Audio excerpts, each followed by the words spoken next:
అట్లాగా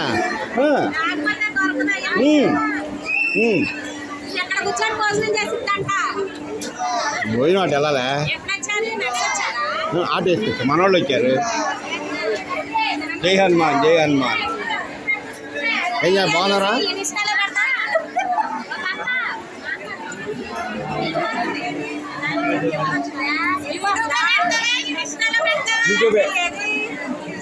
నిన్ను కూడా పెడతారు కదా. రంగారావు గారు స్వామివారు స్వామి వారి కుటుంబాన్ని ఆ స్వామివారు ఎలాగలా కోరికలపిస్తున్నాము. విష్ణువర్ధన్ రావు గారు స్వామివారి అనుదానం 200 రూపాయలు ఇవ్వాలని స్వామి వారి కుటుంబాన్ని